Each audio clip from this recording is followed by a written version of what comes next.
Hey Darren, how you doing? Good, man. How are you, Joe? Back at it, eh? Monday, here we are. Did you have a good weekend? Yeah. Yeah, you sound Yeah, I mellow. did, man. You sound really mellowed out. That's awesome. Yeah. Yeah. No All drugs right. needed, man. It's all state Yeah, of yeah, mind. yeah. You're high in the mountain air. That's good. Well, look, There you guys, go. welcome once again to Real Estate Reality, our homey little live stream from Darren and Joe over at Urban Hillsides Real Estate. Here to help you guys out, whether you're two on this stream or 200 or 200,000. We're here to help you guys out, perhaps get a couple more facts, hopefully some good opinions, and the usual, right? We're going to go over sold listings from the last 7 days, new active listings in the last 7 days, and we usually pick out a couple topics, things that kind of caught our eye that we feel would help you in your challenge, be it buyer or be it a seller. And that might be this week, that might be 2 years from now. But again, we hope to help you out and make you a little bit more conscious of how to be a good consumer here in real estate. So, Darren, let me mark this out of the way real quick. The disclaimer: Darren Hubert and Joe Cloninger are real estate agents at Keller Williams Los Feliz under the Urban Hillsides brand. All opinions expressed by Urban Hillsides or guests on this video are solely their opinions and do not reflect the opinions of Keller Williams Los Feliz. You should not treat any opinion expressed by Urban Hillsides as a specific inducement to make a particular investment or follow a particular strategy, but only as an expression of Urban Hillsides team's opinions. This video is for informational purposes only. There you go. So, we're not going to talk about Bitcoin, right, Darren? We're not going to talk about Ethereum or any of that. But no, we're going to talk about a real asset. It's called real estate. So, Yeah, there I you mean, we go off on tangents, so I wouldn't exclude things at this point, Joe. go. Okay. Well, I have to say, looking back, Darren, guys, if you haven't seen it, last week's video I thought was really good. It was about NIMBYism and design and how the two might come together to make a better world, make a better Los Angeles for people in need of housing. So check that out. I personally thought that was a really good highlight for you and me, Darren. I was into it.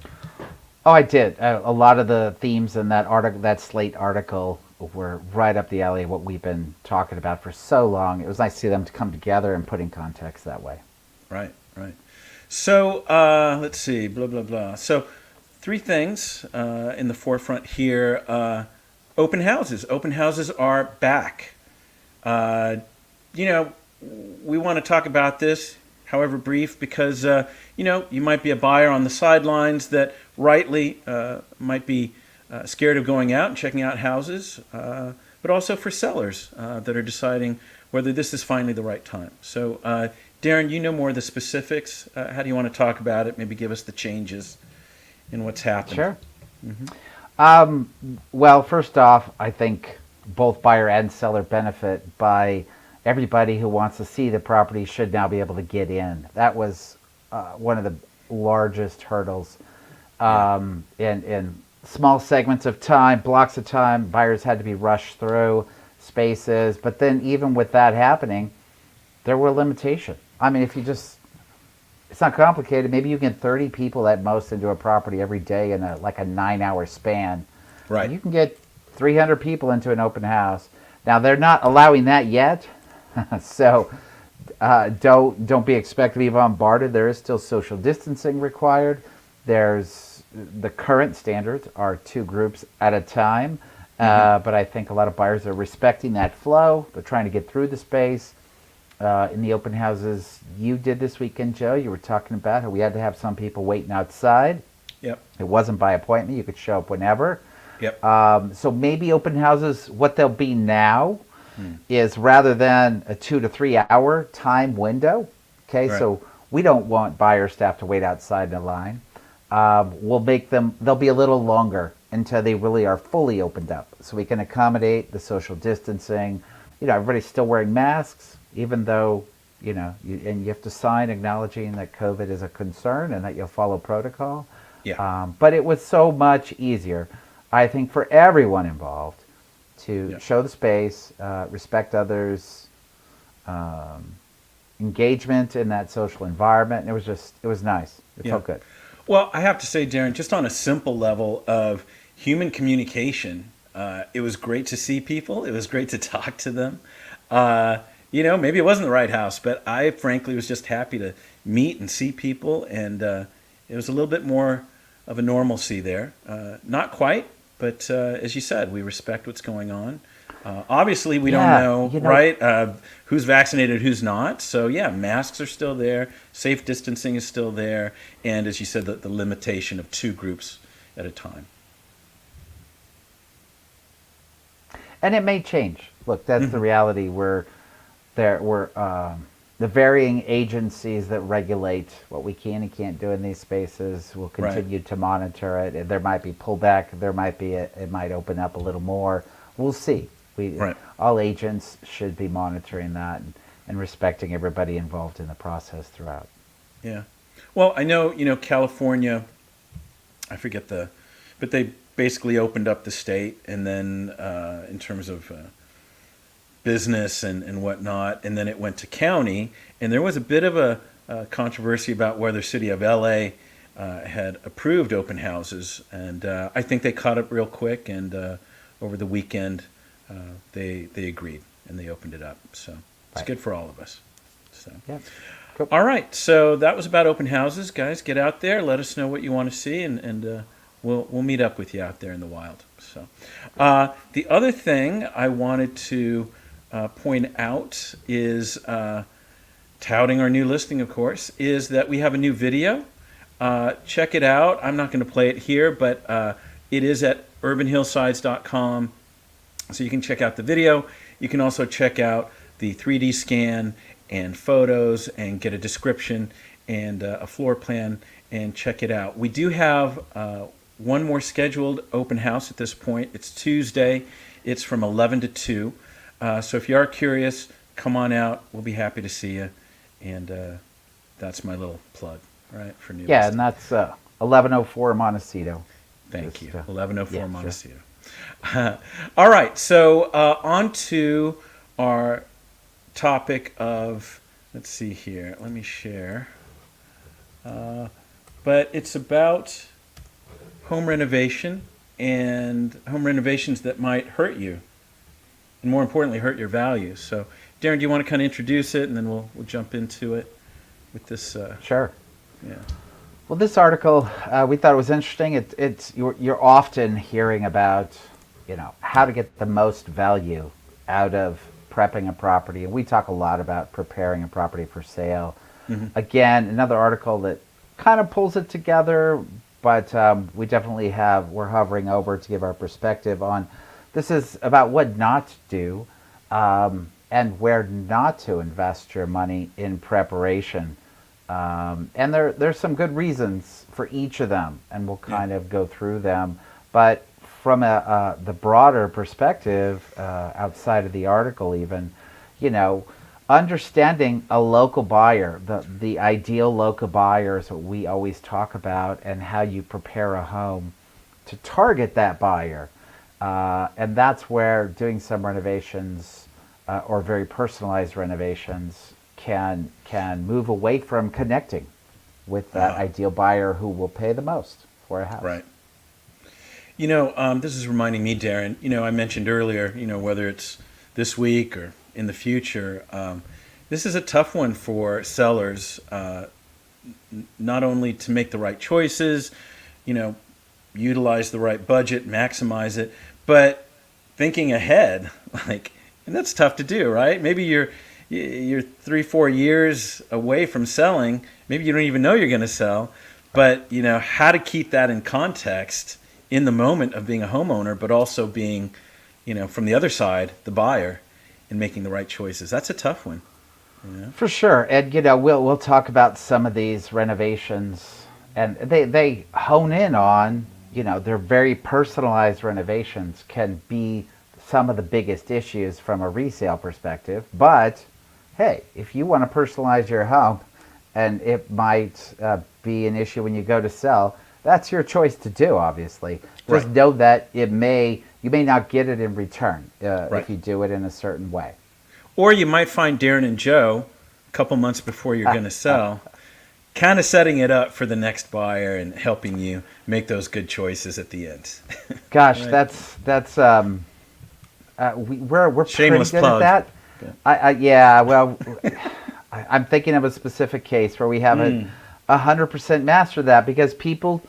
This is one of the difficulties of being an agent. People personalize their own space, that they've lived in it, that they've improved it. They want to share all that with you. Right. And, look, I think I say this at least once in every show. And Yeah. I've got to say, some of the perception from the seller on what they have and haven't done, really, it doesn't matter. I spent all this time and all this money here, and it seems obvious I want to be us. recognized for that. It's like, okay, yeah, it's recognized. It's not going to get you any more money on the sale. Yeah.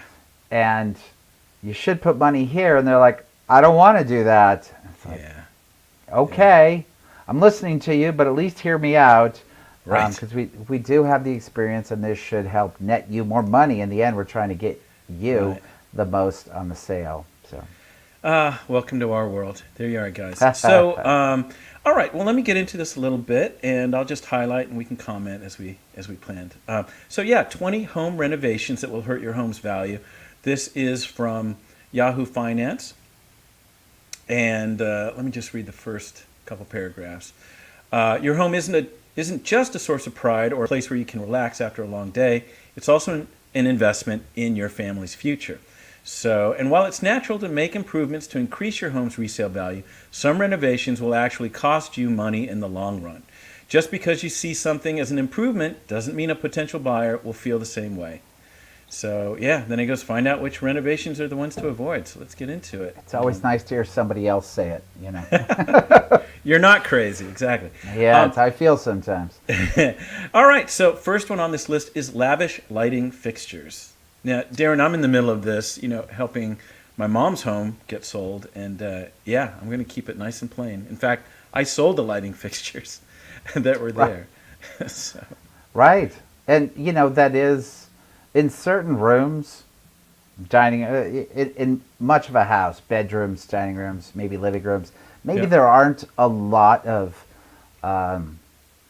elements to invest in other than flooring and walls, maintenance. You could go as far as windows and but the lighting fixture can be one of the permanent components that is really an accent in some way. So there's something we always say that I would put even ahead of a lavish lighting fixture, and we almost always recommend removing fans unless you have really high ceilings. If you have really high ceilings, it's okay, but other than that, it shrinks a room. Right. So for those of you considering selling, keep that in mind. Even if as practical as it may be, even as functional as it may be, the new person coming in could buy their own fan and install it. But keeping it simple, you want to stay with things you want to be aware of are if there are other elements in the room. Meaning that if you have a certain hardware style, if you have all chrome handles and doorknobs and fixtures, be aware that maybe it's good to match, maybe it's good to contrast, but be aware of how those other elements relate to lighting fixtures, and keeping it simple is good. It's an easy replacement for most people coming in, and I don't know that it really adds a lot of value. Okay. All right. So next one is, and this sounds kind of obvious, but too much wallpaper. Yeah. With its patterns and textures, wallpaper can be an overwhelming design choice for your home. So what do you say about that? Well, if you walk into a house that had wallpaper from the 60s, that's a good example for two reasons. Number one, they would do like every wall in a space. Right. They did not hold back at all. And number two, it's just that style of wallpaper in many cases, not all of them, because some of it is pretty awesome. You're just saying that it doesn't match my choice of finishes or style and design. Wallpaper is very popular now. We just staged a house where there was wallpaper, and the accent wall that had it was fantastic. Yeah. It's a bold statement.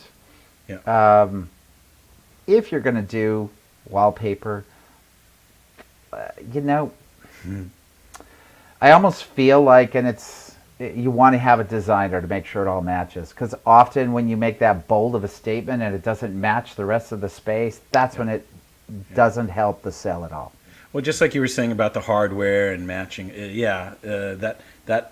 that one element's got to continue somewhere around the house to really make it cohesive. You're totally right, man. Yeah. Right. A simple design component, you want to make it look like, and this is the difficult thing about remodeling over time when you live in a space, is that, there's generational things that come out. Things get better. Cars get better. Everything gets better over time or different, and there are more options. Yeah. And then you lose the cohesion throughout the house, and that's where it becomes an issue. It doesn't look well thought out and planned. Right. Now, and we will probably see some wallpaper later on. Looking at the active listings and the sold listings. Gosh, when it's done right, wow, it can look really good. Yeah. But yeah, tricky. Be careful for sure. Okay. The next one is texture on the walls and ceilings. Just like wallpaper, texture on walls and ceilings is difficult to remove. Simply knowing that a time-consuming project lies ahead might cause home buyers to decrease their offer. Think twice before deciding on a fancy textured painting technique and play around with textured wall decor instead. Okay. Anything there? Right. So, probably I'm seeing this article. We're going to continue to reference the past. Okay. In the 60s and 70s, it was all the rage to do textured ceilings. I have not known one property I've walked in that had it, and I mean this sincerely. Not one person has walked in and said, "That's amazing. I just love that ceiling." Right. Okay, that's always amazing popcorn. Right. How do I get rid of that? What's involved? Does it have asbestos? I mean, that's the conversation. Yeah.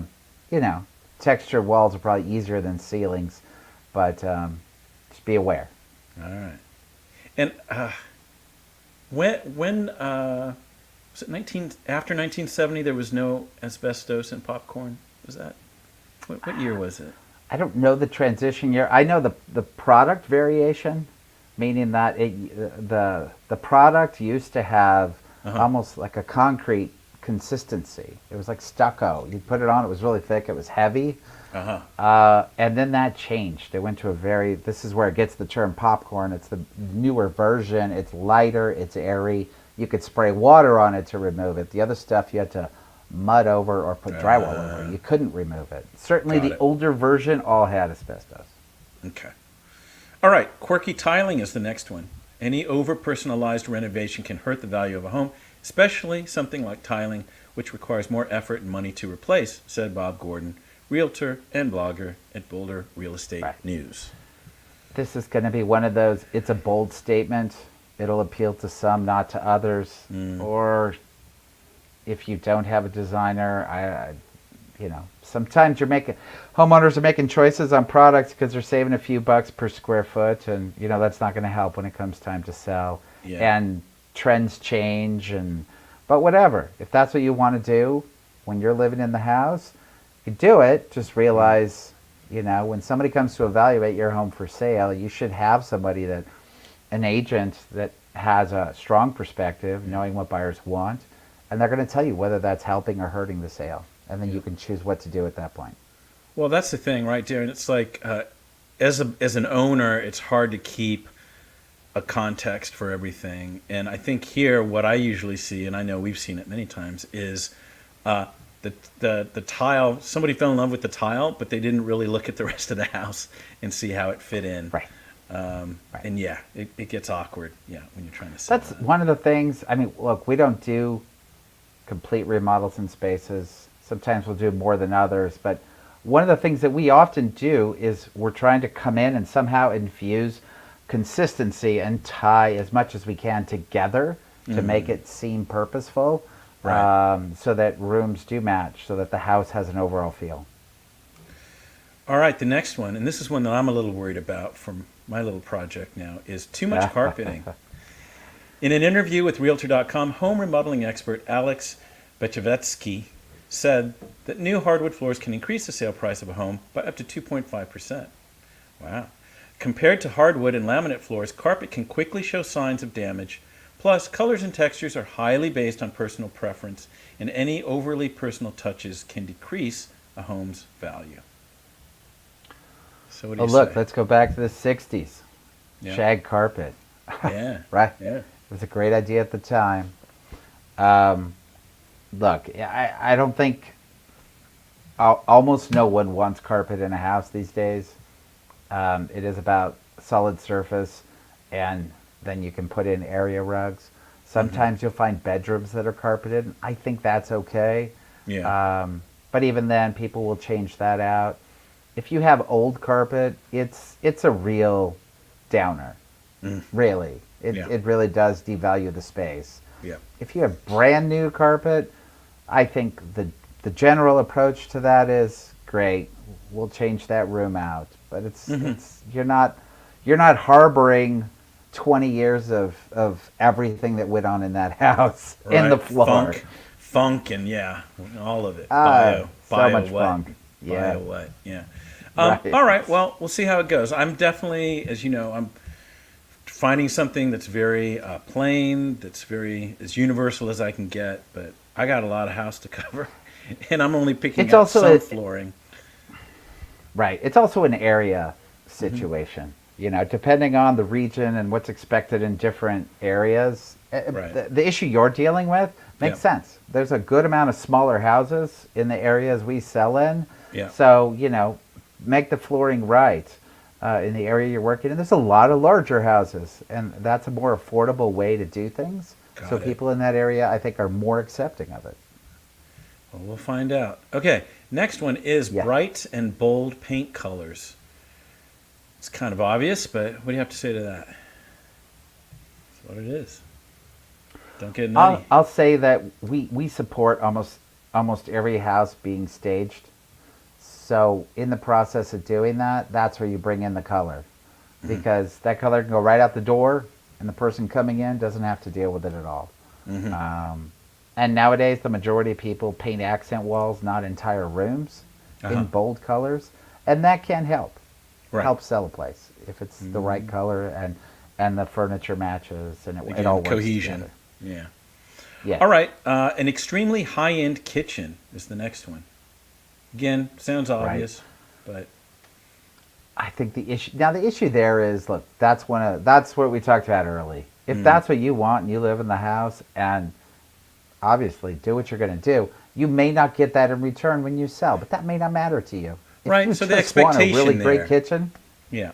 right? Yeah. It's understanding, and we always talk about a house being, you know, you need the daily energy that a house brings you. It inspires you. You live in that space, you know. But in most cases, your investments in the space should be wise. But sometimes it might inspire you more to have an amazing kitchen. So Yeah. go for Yeah. it. You may just not get it all in return. Yep. That's a really good point. Yeah. All right. Next one is same thing. A luxury bathroom. It is the same thing. Yeah. Yeah. Next here is a home office conversion. Thanks to improved technology, more professionals have the opportunity to work from home, and some might consider creating a dedicated home office space to get the job done. If the new office was formerly a bedroom, this could be a costly mistake.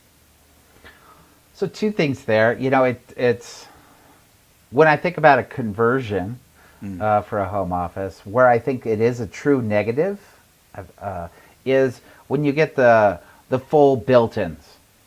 When you're getting the built-in desk and cabinets and bookshelves, Yeah. which you don't see many people doing these days. Right. Maybe if you have a 5-6 bedroom house, you can truly dedicate a room to an office and go all out like that. Right. But if someone needs to possibly use it as a bedroom, the built-ins could be a turn-off. We've actually worked on a house where somebody did just that. It was a 2-bedroom house. It was set up as an office, and they came in. They're like, "This is a 1-bedroom house." They really, in their mind, it was a Right. 1-bedroom house, and that's where it hurts you when it's Sure. so committed. Yeah. Often with our staging, one of the most common things we do, because so many people do work from home these days, is we do the couch bed setup with a desk.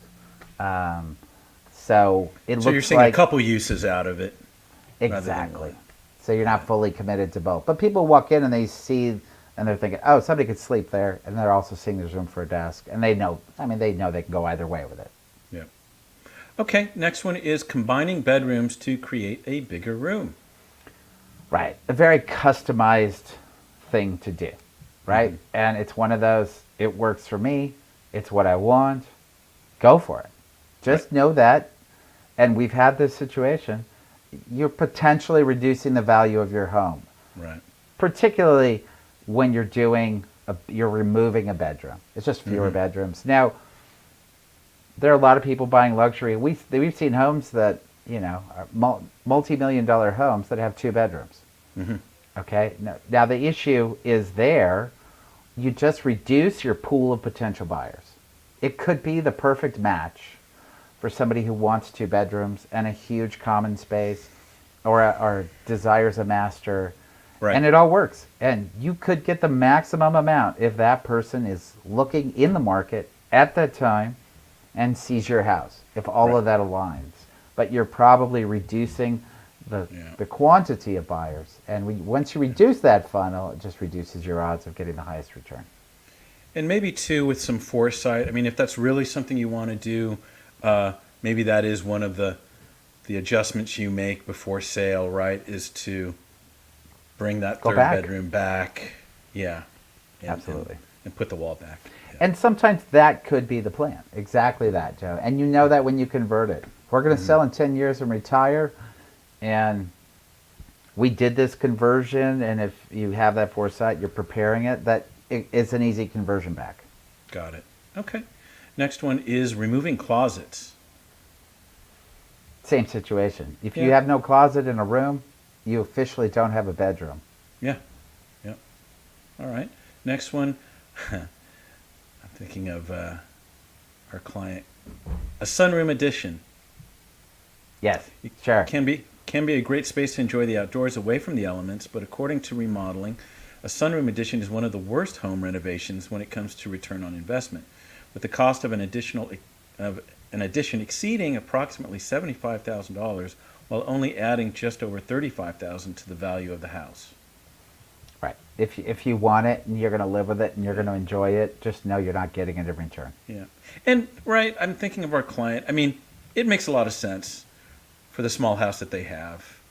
So absolutely, it made makes their house better. Exactly. Yeah. Yeah. All right. Wow. Of course not. Built-in aquarium. With the mermaid. It's a ridiculous example. Yeah. All right. Built-in high-end electronics. Any comment there?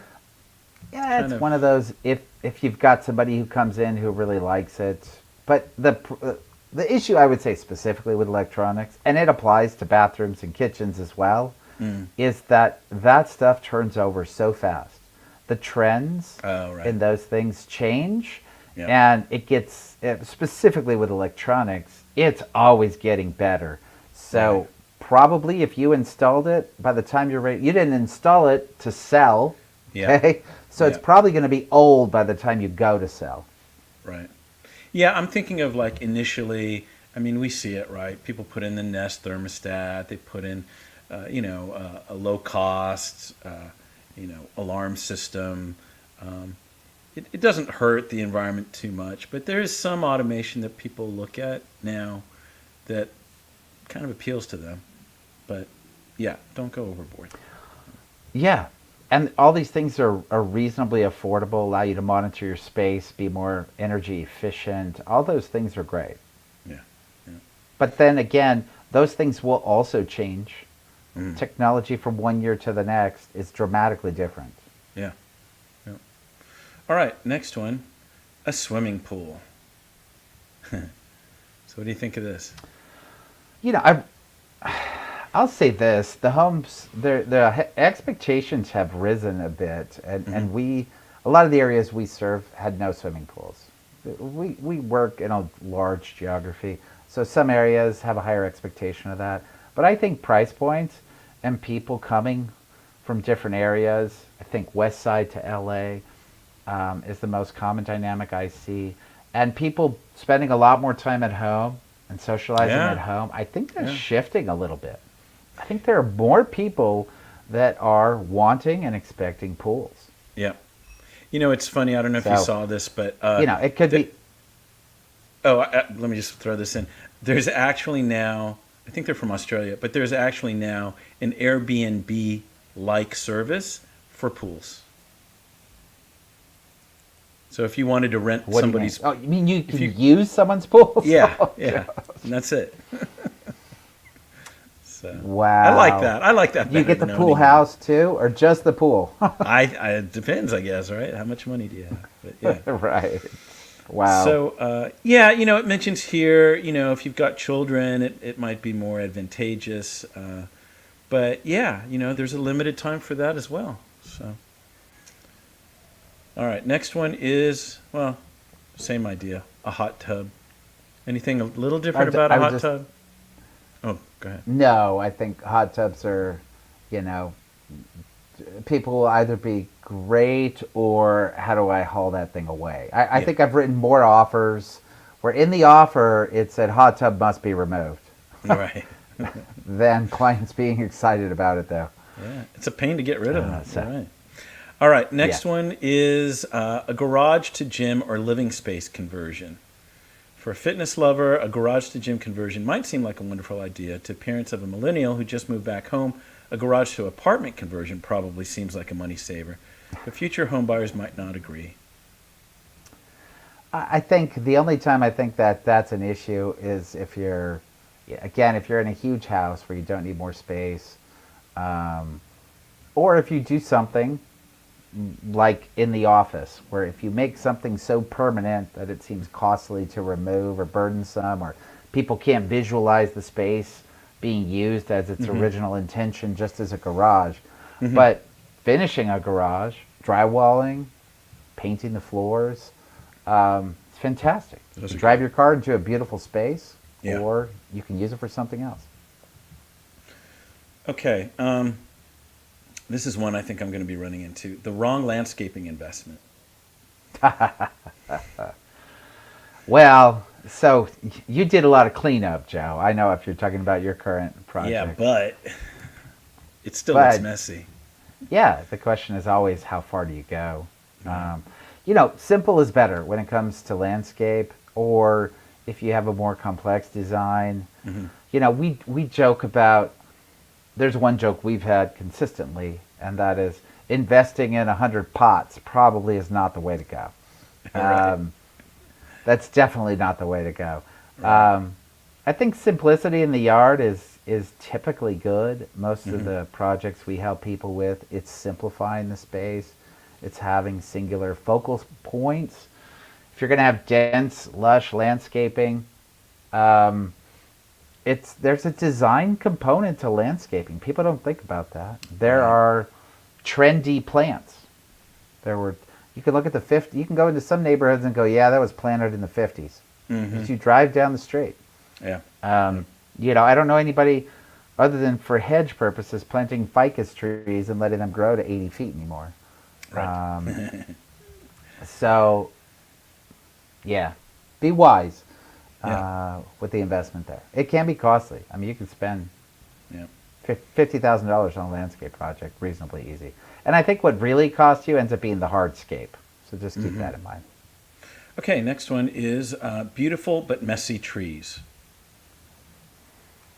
Yeah, I don't know what to say about that. My favorite tree is the Chinese elm.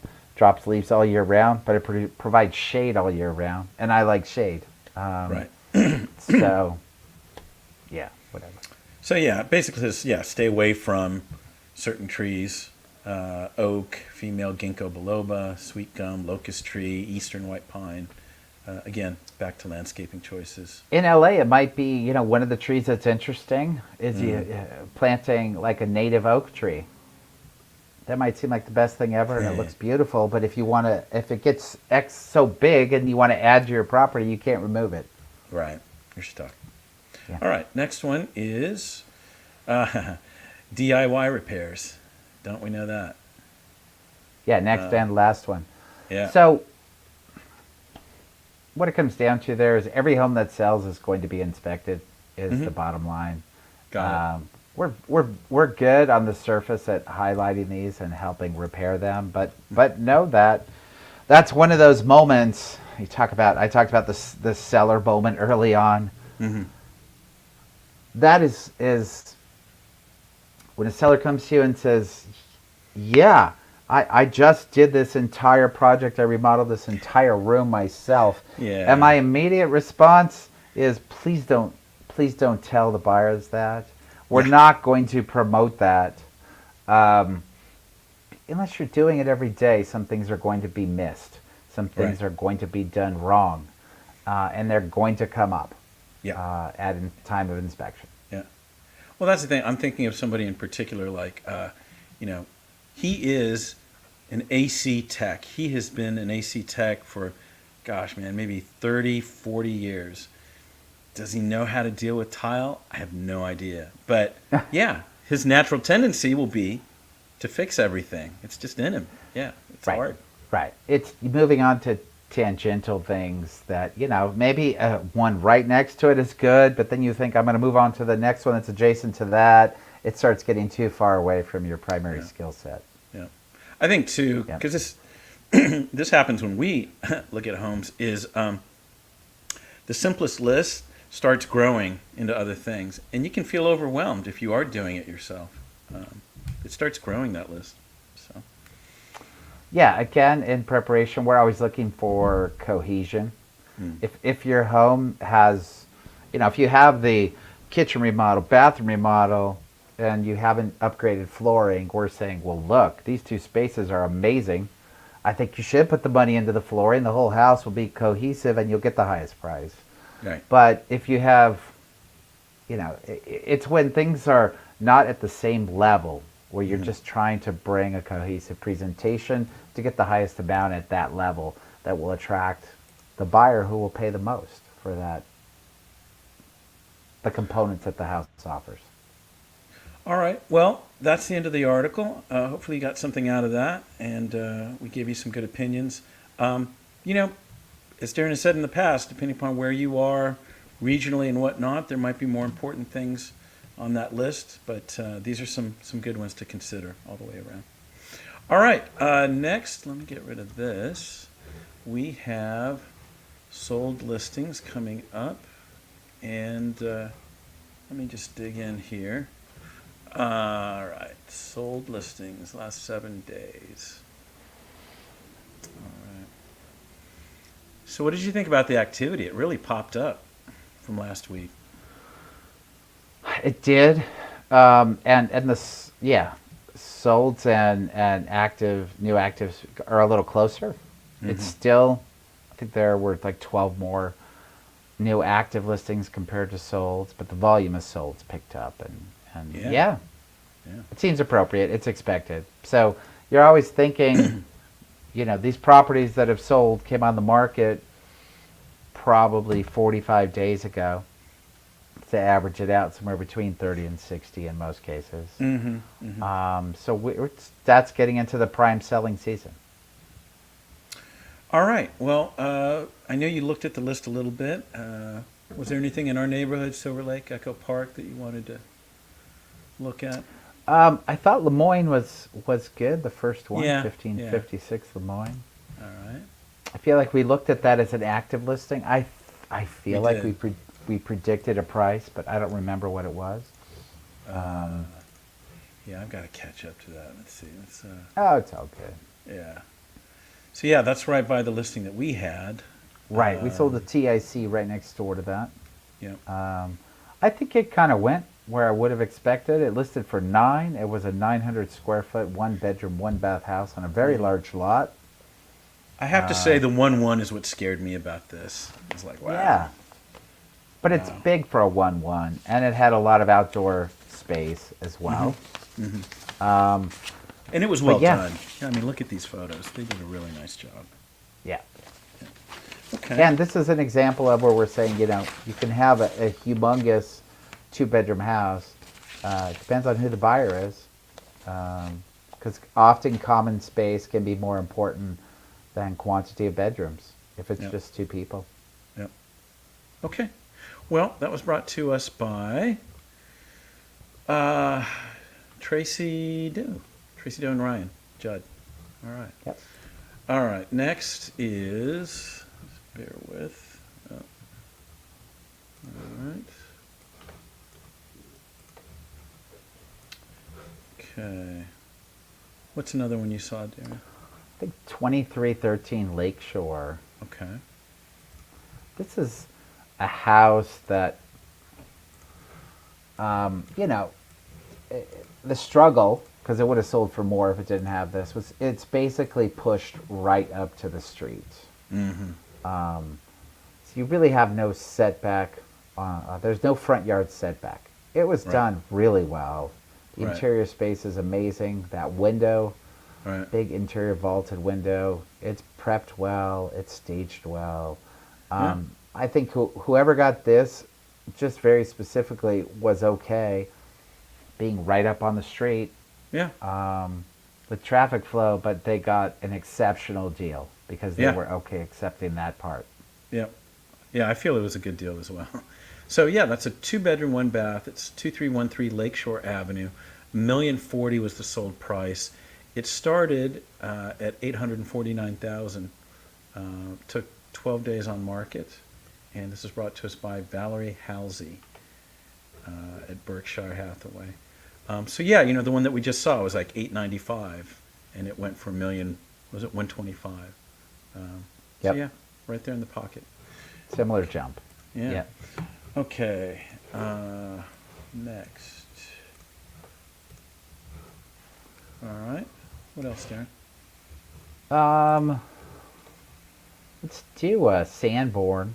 So first, this one jumped another 200. I guess all of them so far are going about 200 over list. Yep. Okay.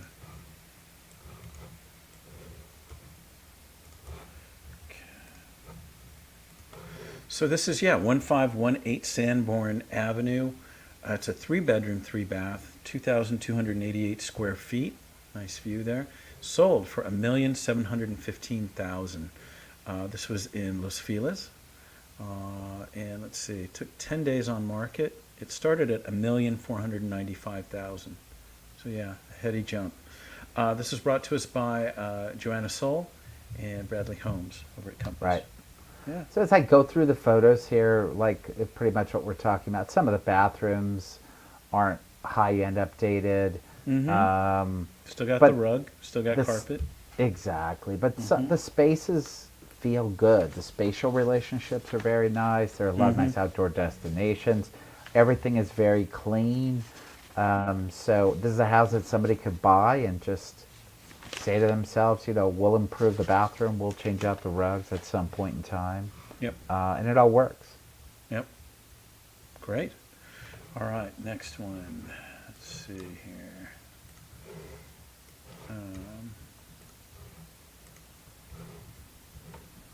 Okay. Maybe jump to La Rota. Baroda.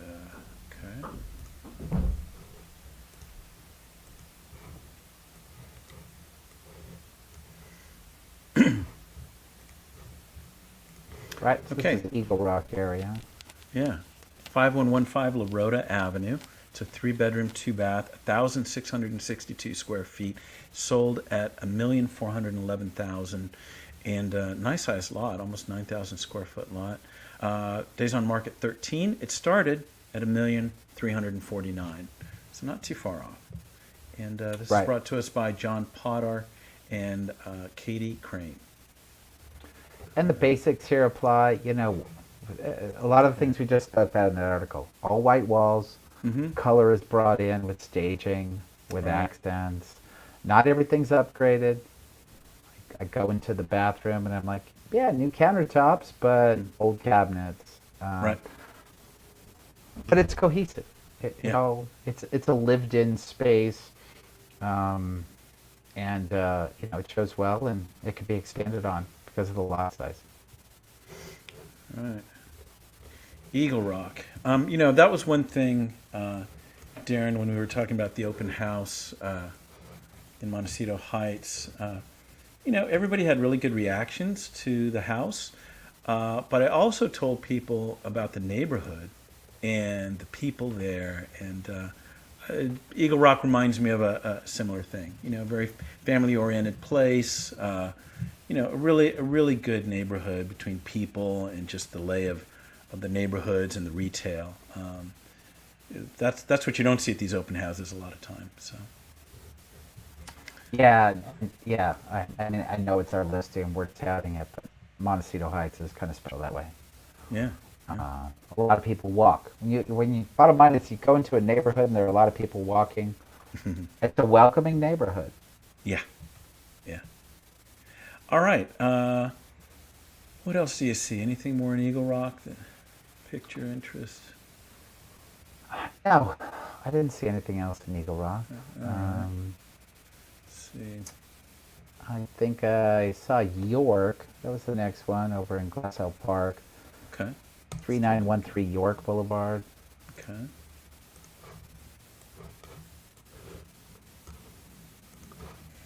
Okay. Everybody was kind this week and left photos up. Good. So yeah, 3913 York Right. Boulevard. It's a 2 bedroom, 2 bath, 1,202 square feet.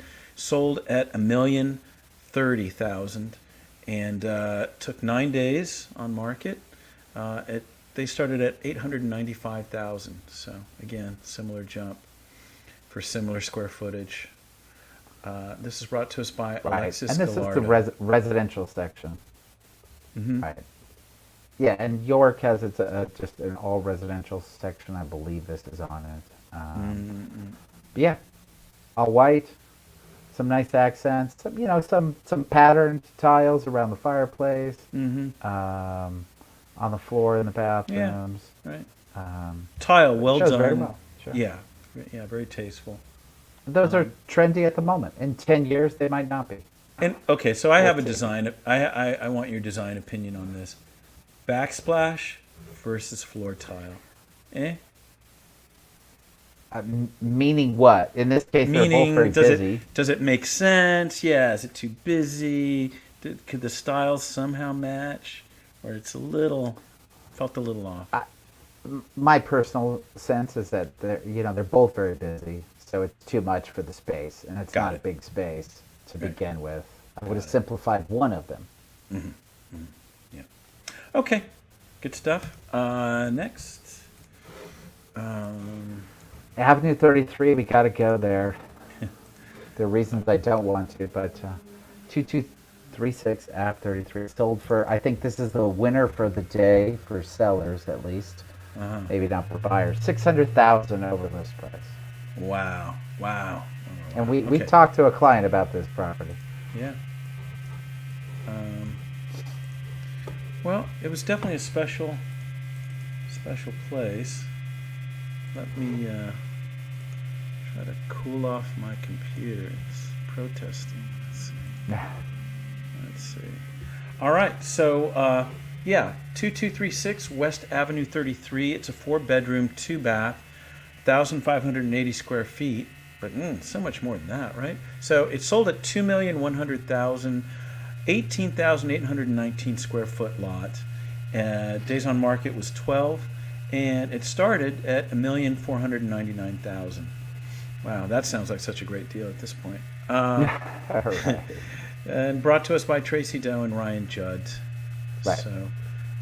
So this is an example of, just having some more design quality, making bold statements with black walls against wood, black tiles, built-in audio, built-in appliances, and they just did it. Right. They went bold, but Right. it showed well, and somebody Right. liked it, and they got the highest price they could get because of it. Yeah. Bold, and as you said, simple still. It's not There's some- crazy.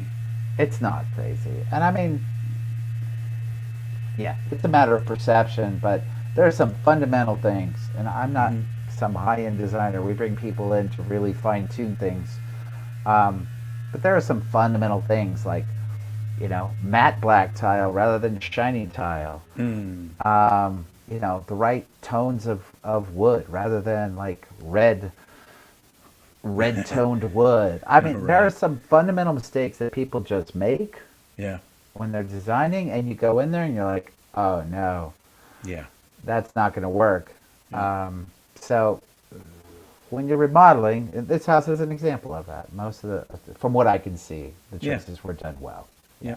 But they even have issues, like every house does. I mean, if you look at the Uh-huh. urbanite walls, Yeah. you know, and there's a lot of them that are really big, and they look perfectly fine, but goes Yeah. beyond what's typically considered a structural wall. Mm-hmm. But there, I know the one property we were looking at where this came up recently, obviously, which is why it's top of mind for me. Yeah. Those urbanite walls were like 5.5 feet tall, They were and big. Yeah. the taller they are, the less structural they are. These seem like they're kind of working within the patterns of 3 feet, Yeah. and that's considered a garden wall, and that's acceptable. Yeah. Well, cool. Wow. What a price for that neighborhood. I know. All right. Okay. Um, Anything more in Glassell Park? Let's see. There's see.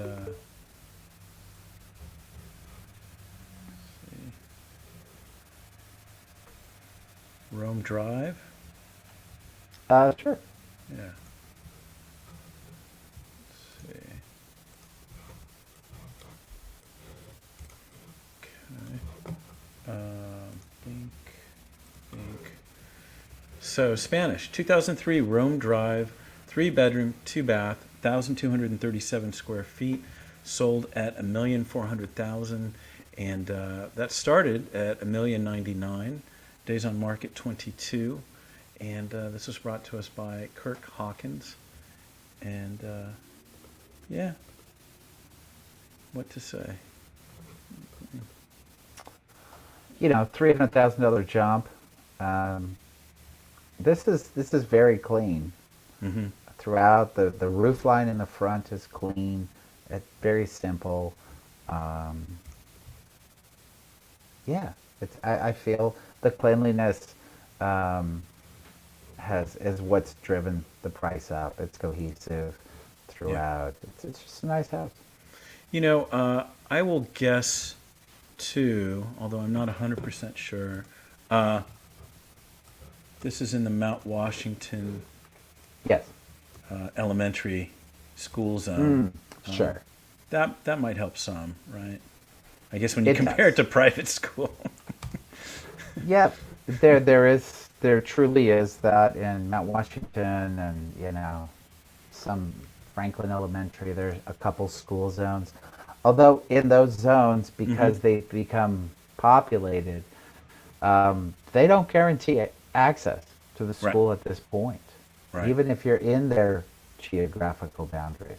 Mm, I think over time, and I haven't heard anything formally happening, but they'll probably have to shrink some of those boundaries hmm.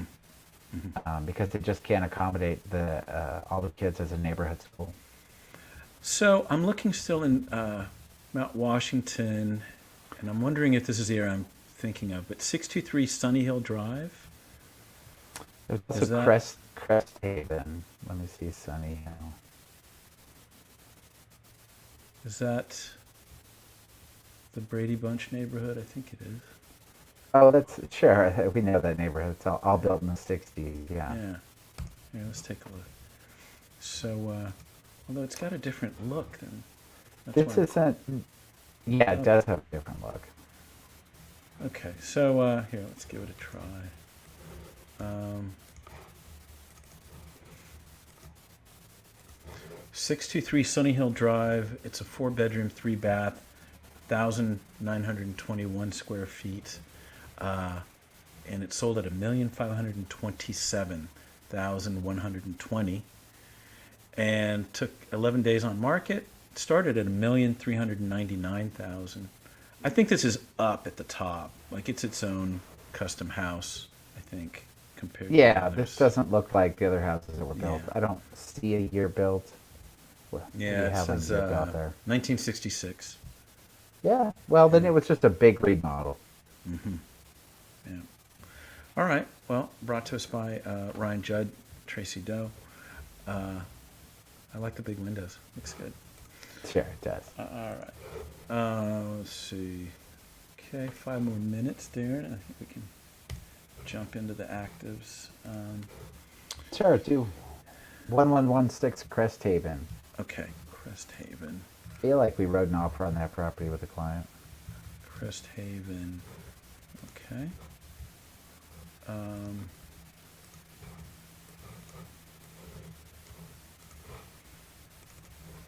Okay.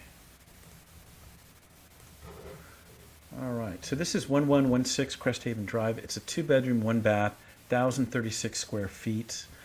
Sold for $952,400, and it started at $679,000. Days on market was 11. Yeah, this is starting to ring a bell. I think there was a lot of intrigue on this one, but we never went out. I went by there to just check it out. There were crowds around it. Sure, well, yeah, the price went up 30%, man. Yeah, wow. That's a huge jump. It was just underlisted in price. Out of area, I'm guessing. I'm pretty sure it was an out of area agent and Yeah, DC Penner, Carol Ortega, and Dorothy Korostoff. But yeah, certainly that lower price brings everybody to the party. Yeah. yeah. Or they intentionally priced it low to create that activity. I'm surprised, it doesn't show the lot size here, but I think that was one of the attractants as well. It was a pretty flat lot, even though it was up in the hills, and there was potential to do more. So maybe that's why it went up. Yeah, and this was one that was hard to even get an appointment on. Right. I think it was blocked. So underpriced. Yeah. Right. I think we didn't even have a chance to get a showing. All right, next.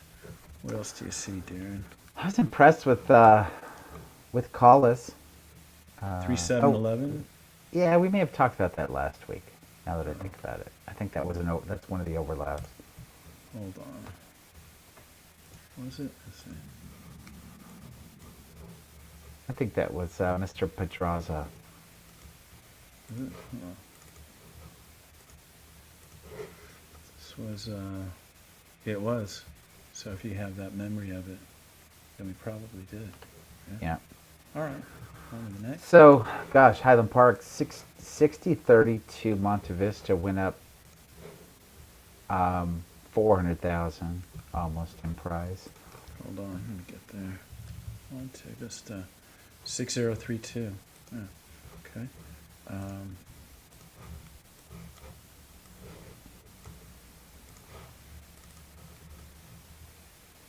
It looks a little cramped, but Yeah, it does. the business in the back. 6032 Monte Vista Street, 3-bedroom, 3-bath, 1,888 square feet. 1,567,890. Ah, well, it's got all that. Days on market at 11. It started at 1,149,000. Gee, man, this one's ringing a bell. Like I saw this 2 or 3 years ago. Let's see. This was brought to us by Joanna Soul Bradley Homes. Let's see. Yeah, 1,149,000. Wow. They didn't even stage it. Yeah. There's a few pieces of furniture in there. Yeah. But the house just it looks amazing. The curb Yeah. appeal Yeah. is awesome. It's got a huge backyard. Yeah. 7,320 square feet. Yeah, it looks like there's maybe another structure in the back. Yeah, something like that. Maybe that's the garage. That is, Or- every now and then perception of some sellers is that the house will sell itself. In many In this cases, that case- is not true. All right. In this case, yeah. I think so. Yeah. Yeah. Yeah. Okay. Well, let's jump on to actives and. I did want to show Oh. one last one. Yeah, 'Cause I just wanted to point out 909 East Montecito Drive. We showed the other one Oh. last week.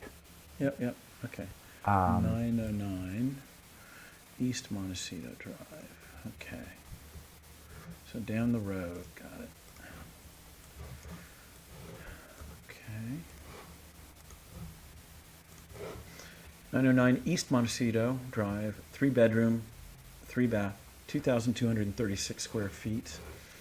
Sold for $1,200,000. Took 9 days on the market. Started at $1,049,000. Right. Wow. So the house Wow. next door, if you look at the exterior, it was kind of a yellowish Uh huh. tone. This Yeah. is something we drive home consistently. Oh, good. All right. What happened? And the house next door, I think, sold for $1,050,000 or Uh a huh. million one. Right. Both good condition, same house, same builder, Yeah. same period. Yeah. At least $100,000 more. Wow. And I'm sure it's more than this, but I'm not sure. You know what? I'm guessing it's more than this than just the fact the house is white. But it looks. We're driving by this house frequently because of our listing up on Yeah. Montecito Drive. Yeah. I'd live in one. I don't want to live in the yellow one. Yeah. It's just I'm immediately turned Yeah. off by Yeah. the color. It's primal, as you're saying, man. It's like you just walk up to it and you get an impression. Like, Yeah, would you even give it a chance? Yeah. yeah. It's You such gotta- a dated color palette Yeah. that I immediately just it's not attractive at all. Yeah. Yeah. Well, good point. There you go. All right. Next is. Let's go back to actives and say listings. Okay, so the count this week. See, 59. Oh, so it went up quite a bit. I'm trying to remember what it was last year. I think it was in the 40s. Yeah, quite a bit. Okay. Oh, and there we go. Look at that open house category. There's one brave soul. Today, 1 to 4. Gotta go. Oh, well, that's 1031 Everett Street. Interesting. So, in the neighborhood, Echo Park, Silver Lake, where'd you want to go, Darren? Oh, well, I'm just attracted to the curb appeal on 1310 Levita Terrace. Okay. Oh, yeah. Look at that. Oh, I think I know this one. This is just down from one of my favorite burger places, I think. Is this Monty's Burgers? The vegetarian It's close burger to place. Sunset. So, let's see. This just sold like, I want to say a year and a half or 2 years ago. And it was a duplex. It was Alice Cooper's house. When he first got, I guess, to LA. So let's read about it. 1310 Levita Terrace, 3-bedroom, 3-bath, 2,021 square feet. It's listing at $1,375,000. Small lot of 1,807 square feet. Days on market so far 7. And built 1927. Brought to us by a Tom Schrocco. I'm whistling. Let's see. Exceptional Spanish home with optional rental unit. There it is. Perched just above vibrant Sunset Boulevard and hip Echo Park with the walk score of 96. Recently renovated throughout with a harmonious blend of traditional craftsmanship and contemporary updates for modern living. The upper level includes 2 bedrooms and 2 baths, plus an official den kitchen with eat-in bar, dining, and living room. The lower level has the potential to be a separate living space and can be closed off from upstairs. The space includes 1 bedroom, which can easily fit a larger bed than pictured, and 1 bath, a second full kitchen, living area, and separate laundry. Live, work, rent. So, yeah. So is this, I didn't look, but so is this a duplex that was turned into a single family? I didn't look either, Joe. Yeah, my Yeah. guess is that if they're talking about separate living quarters, maybe it's a legal duplex. Yeah. All right. Well, Cool. certainly very walkable there. So, all right. What else do you see? I think did we show Everett last week? Pretty Maybe. sure we did. Yeah. Pretty Yeah. sure we did. Okay. I feel like we showed Robinson. Mm-hmm. Is Silver Leah Terrace a thing? Silver Leah Terrace. Can't be a thing. Unless it's some small street that was. Here. Let's check it. Let's check it out.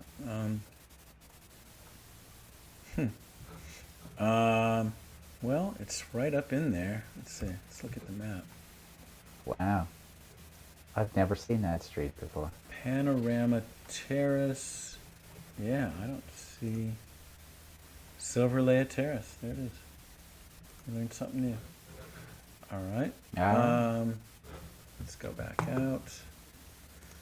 So I'm guessing a great view is here. Oops. Let me get back out.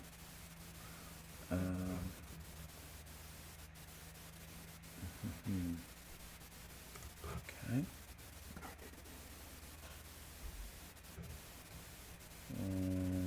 Okay. Okay, there it is.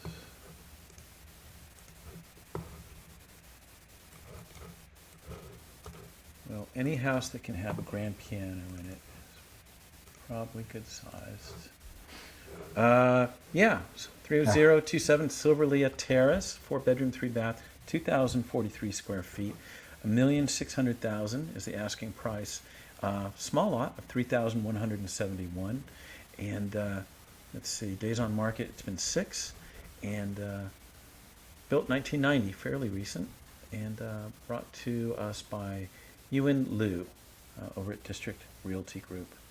So. Yeah, probably not the most, well, not the most attractive house. A tough era to build in.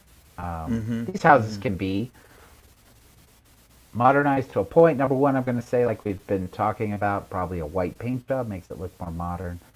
Grid windows don't help. So big house, open floor plan, that was nice. Some high windows, which are great. But that era is going to seem a little dated in some of the fundamental components of the house. Yeah, yeah. And and just looking at the front, yeah, what do you do with that? Like you said, it's at least a paint job. Well, you look at the cohesion again. I think a paint job goes a long way. I think a $10,000 paint job nets you $50,000 more at least. Right. So or like you said, that other one, 100,000 more. Yeah, easily. Yeah. That's a no-brainer. But obviously a seller has to agree to do it.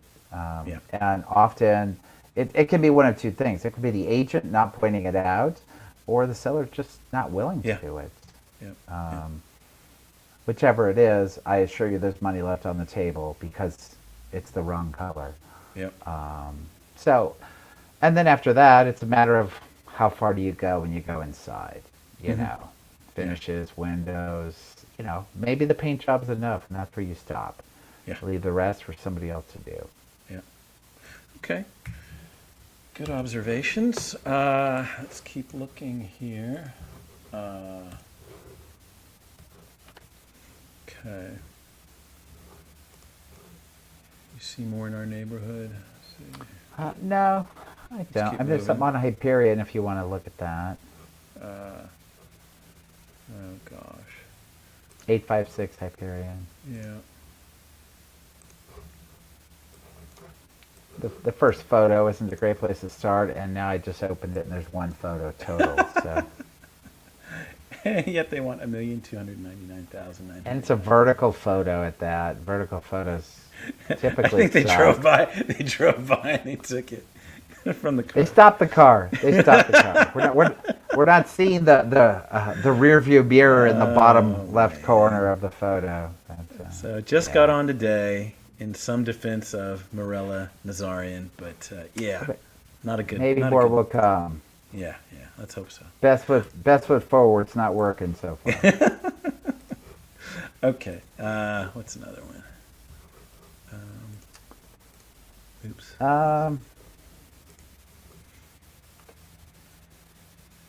What about Ridgeway? I like Ridgeway. Yeah. 1452. Curb appeal looks good. Yeah, it looks really charming. I like older architecture. Yeah. Okay.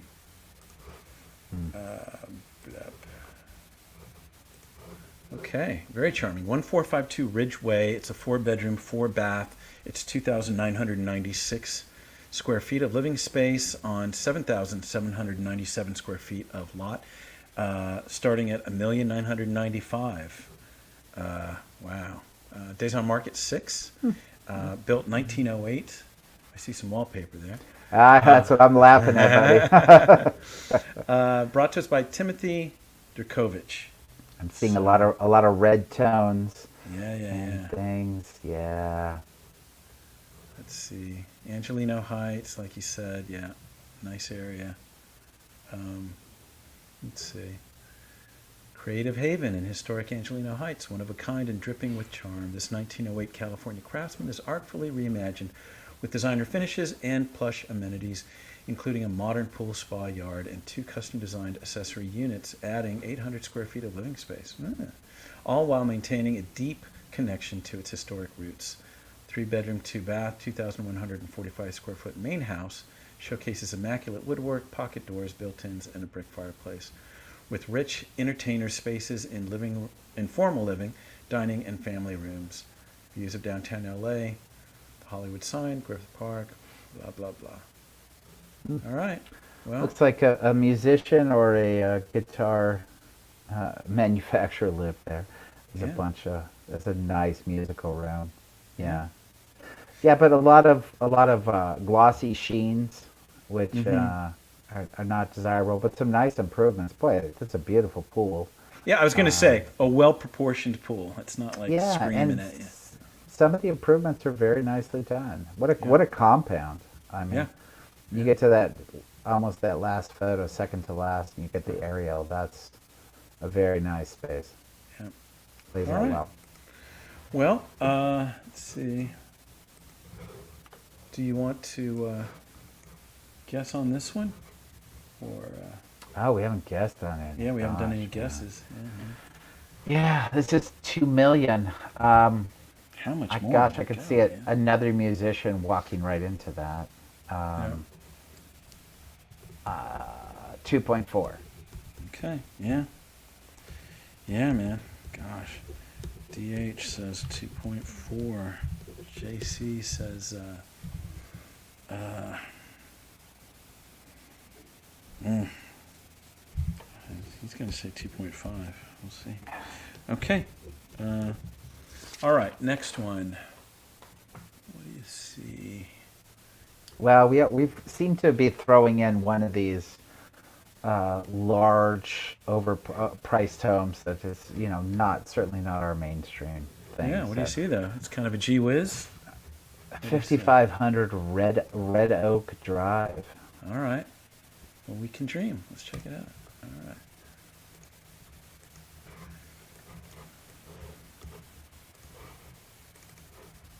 The great thing you see about these Mm-hmm. really higher end homes is often, not always, but often, Mm-hmm. they don't have the limitations of what might be the normal mainstream home. They really they go all out, man. They've got all Mm-hmm. the lighting done. Yeah. Everything is Just proportioned well and finished. It doesn't look like hodgepodgey stuff, right. and that's just nice to see sometimes. Okay, so 5500 Red Oak Drive. It's a 4 bedroom, 5 bath, 5,100 square feet of living space on an 18,558 square foot lot. And does that look like your table, Darren? I know you got a new table for poker. Look like that, a nice one. Anyway, it's 3,295,000 list price, and it's been on the market for 4 days. Which one? There's Oh, a I'm not nice table seeing it. there. Yeah. Did you get that in? Did they go up there and install yet? Let's see. Stefan? I'm looking for the. Yeah. Oh, I see it. No, that's not quite my design, buddy. Got it, got it. So Stefan Pampui and Jonathan Broberg of the agency are presenting this. There are some shades of 90s in here, though, right, Darren?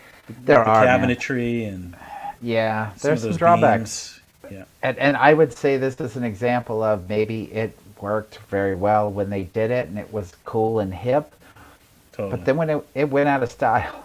Yeah, yeah. Um, and like I look at the backyard, the terrace level where they situated these couches and chairs, and it's better to look at tile to block wall, but it's too much of a patterned tile. Mm-hmm, Oh, mm-hmm, like mm-hmm. 3 levels of this patterned tile Got it. is just seems too intense to me. Yeah. All right. Well, 3,295,000 in it shares. Okay. Yeah. For me, I Beautiful just wine room, man.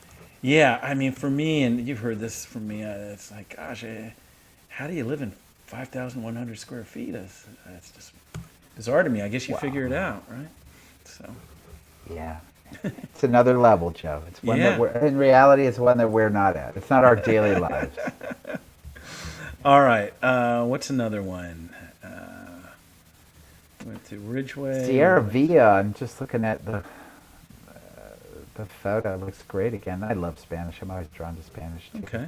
Let's go there. Did we? Trying to figure out if we saw it. Let's see. I like the pink clouds. Yeah. Good sky replacement. Um, Yeah. It Ar- it works off the green very yeah. well. Okay, so this is presented by Alexandra Newman. It's 5234 Sierra Villa Drive. It's a two-bedroom, one-bath, 1,114 square feet for the bargain of 949,000. It's on a Yeah. 6,657 square foot lot, and days on market 4. Built in 1924. Very charming place. Let's see. Yes, it's super colorful, dynamic backsplash, but almost a solid colored floor. It's Mm-hmm. not overwhelming though. Yep. And it's honestly it's nice. One of the trends we've been seeing in our neighborhood is that there are fewer agents. There are some really big agents selling a lot of properties. We're seeing the same names repetitively, so we Mm-hmm. see some of the same stuff, some of the same staging. Yeah, When I yeah, see yeah. something like this, I'm like, wow, that's a little different. Yeah, Some yeah. different choices, some That's a different good point. options. Yeah. Yeah, so it's good. Well, certainly the outdoor space helps this a lot, and it does have a space in the back behind the garage. So Cool, big that's yard, yeah. huge yard. Set back from the street in the highly sought after Eagle Rock Yeah, neighborhood north of Colorado. That's key. it does. 5234 Sierra Villa is an enchanting Spanish revival gym that masterfully blends 1920s charm with modern conveniences. Open the front door and find yourself in an airy haven boasting original hardwood floors, Bachelder style tile fireplace, high ceilings, and massive windows that drench the home in natural light. So let's see here. Offers due May 28th, 2 p.m. This one is underpriced Mm-hmm. by a lot. This Well, is the negative out of area agent, but I think this one's gonna go like 1.4 also. oh God. All right. Uh, yeah. Like you said, Eagle Rock can support that. So Yeah, it's a one small point. house, but the outdoor destination, the detached space behind the garage, all those are gonna add a lot of value. All right. I'm gonna go 1-3. All right. Next is let's see.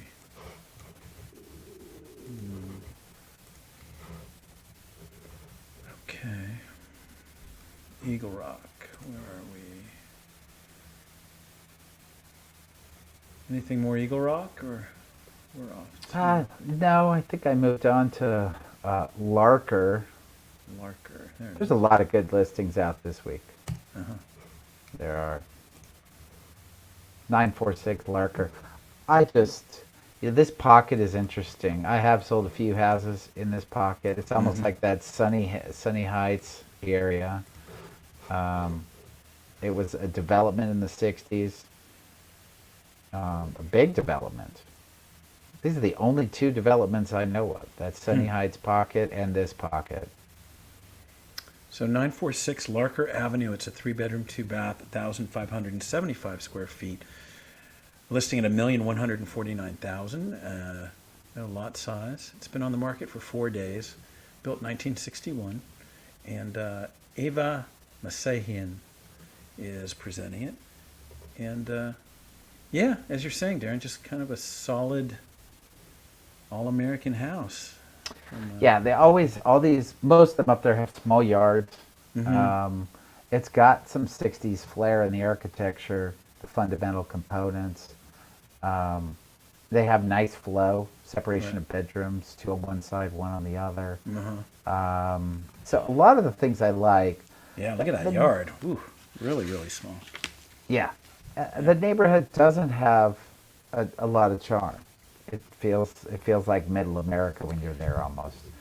But I think over time, as more people move in, they're doing improvements that are helping it. Um, So but you you get a I lot want of to guess house. on. Yeah, I want to guess on this one. What do you think this will land at? I know there's value in this area for Yeah. cost per square footage, right? We just estimated 1.4 for an 1,100 square foot house. Yeah. For 1,500 square feet here, I think it's going to go to 1,149. I think it's going to go up 100K. Wow. Okay. 1,249,000.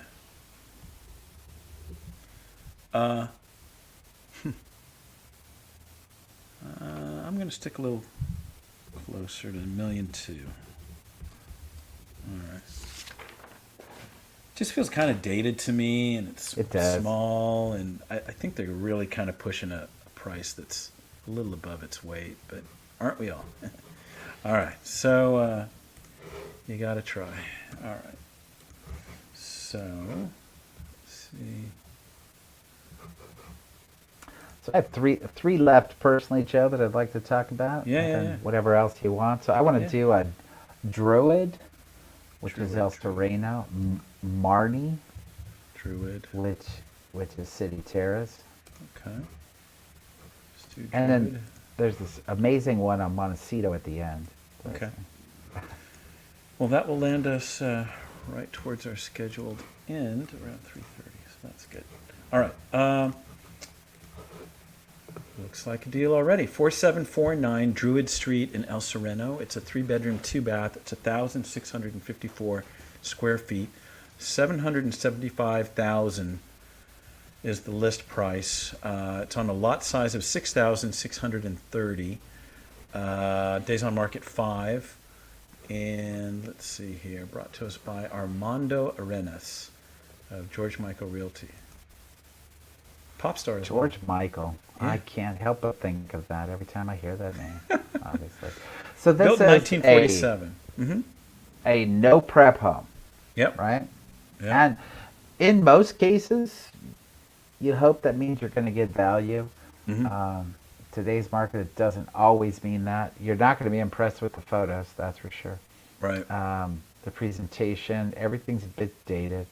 Right. 775 is a good price for 1,600 square feet. Yeah. I haven't looked to see if that's all legal square footage. I see one big room that looks like it might be a basement. Mm. But those are the type of things to look at in situations like this. Right. It's also a pool home. The entire backyard is concreted, which sucks. Yeah. That's a common question we get. What can you do with this? Right. But you can improve it. So, and Druid is a reasonably good street. I sold a house on Druid, I don't know, 5, 6 years ago. The neighborhood just continues to improve. It's close to Hillside Village, which is a great neighborhood in El Sereno. Yeah. So this is. So there you go. You always have to show one that has upside potential. Yeah. I wonder where this will go, but yeah, it might stay in reasonable world. We'll see. I think it's going to stay there. It might even go down a little. Yeah. Ooh. All right. Next is, you said Marnie. Let's see, Marnie. Yes. Okay, 1869 Marnie. I think I know where this is. Okay. So 1869 Marnie Avenue. It is a 3-bedroom, 1-bath, 945 square feet on a 4,373 square foot lot. Wow, good deal at $685,000. It's been on the market for 4 days, and let's see, built 1954. Brought to us by Kimberly Seeby.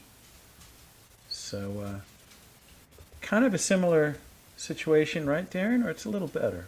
I'm trying to look at the photos. Let's see. What do you mean?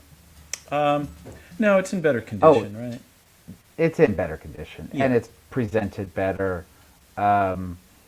Yeah, I think I wanted to pull this up. We sold a home on Marnie. Gosh, maybe it's been 7 or 8 years 3, 4. now. It's been a while, Yeah. Yeah. and very close to this. Um, it was a safe, affordable neighborhood, and I still think it kind of falls into that category here. Hmm. And when I use the term affordable, it's all relative. Um, but $700,000 in a safe neighborhood with a finished house is a very good price these days. Yeah. Yeah. So here's an example of one. Wow. Very nice. And yeah, And improvements to make, but yeah, totally livable. yeah, and if you don't know, this is an area of City Terrace that's actually on the north side of the town, so it's close to Cal State LA. Yeah. Yeah, it's a walk. Yeah. Okay. Next. So you had a big drum 1104 roll. Montecito, man. Okay. Wow, that was quick. Uh, Montecito. Oh, Montecito. That was really quick. I love that. All right. Beautiful home. I love this home. I think this is the best home in LA, actually.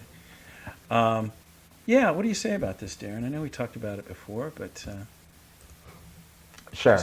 just came out. Some great history. You know, you talk about every house has a match. Mm-hmm. Okay. You know, the house next door has kids, but this is going to be a house. If you have kids, they're going to be very young, or maybe even an infant. I don't think it's a house that kids would typically grow up in. And Mm-hmm. being that the back corner of the house is about a 30-foot drop to the hillside.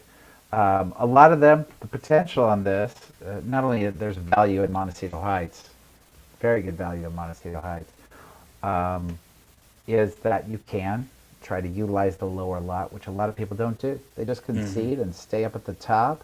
And I think that's been based on the pricing in the neighborhood, maybe the type of buyers it's attracted, seeking a certain price point.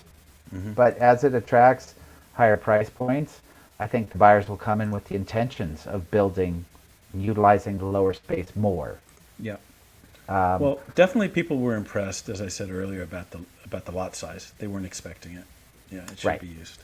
And it's a lot of lot down there. You know, you Mm-hmm. need nice access and you need resources down at the bottom. Like we talked about it. We talked about if you just, you know, give yourself a little outdoor kitchen down there, Mm-hmm. and you can just go down there and hang out, you know. Um, so with You, nowadays, you talked about an ADU, Joe. Um, this might be an ideal situation. We talked about even the possibility of building. This could be an absolute ideal situation for a prefabbed ADU, right? yeah, that was what I was mentioning to people in Yeah, the open house. Yeah, a prefab would be more friendly to this. Yeah. right. Yeah. So maybe hard to get down from the top side up, but your neighbor will let you drag in an ADU from the bottom, Mm-hmm. even if you have to compensate them slightly to get it done. But it'll shorten construction, but it shows really well. The house feels really good, um, Yeah. well designed. We talk about the difference between, we've mentioned this in past videos, you know, a modern design home compared to an older design where Mm-hmm. you have a right left split rather than a front back split. And Mm-hmm. this utilizes that perfectly. You know, all the common areas on the right side, they all connect, Yeah. and take you from front to back of the house, which opens up the sight lines, and living bedrooms are on the left side of the house. Well, Um, so some people were asking about the sliding glass door, the front door, sure. and that's a little odd. And sure, I admitted that.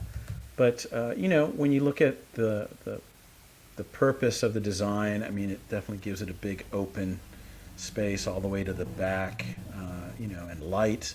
And really, and this is what I'm going to show, you know, if you saw the house before, that front area now is really an amazing living room, a living space for people to enjoy. It didn't happen in this The version, front of course. yard. Yeah. Yeah. But really, I think your front door is right here now.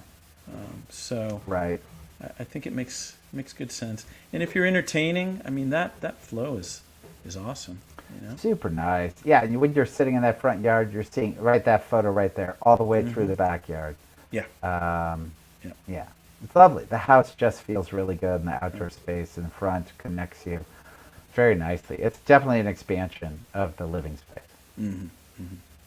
Well, and not to mention some of the best real estate agents in Los Angeles, Darren Hubert and Joe Cloninger. So, well, Darren, it's been fun. Guys, is there any parting shot, Darren, you can think of? I'm trying to think of one. Now, I'm happy we're continually coming up with good topics. I'm just gonna Yeah. go there. I really do feel like we're adding value and perspective on market and changing conditions. Uh-huh. Honestly, that excites me that we can bring that value to existing and potential clients. Well, and that's the thing, guys. If you're here live with us, awesome. Thanks for putting us on your schedule. But if you have friends or others, we do get this up and running on the website, all the topics. So certainly you can return to it later in the week. So, all right, guys. Well, look, stay safe out there. We'll see you out at the open houses Tuesday in particular, 11 to 2 at 1104 Montecito Drive, and just be safe again. All right. We'll see you next week. Take care. All right, bye. Bye. Bye, guys.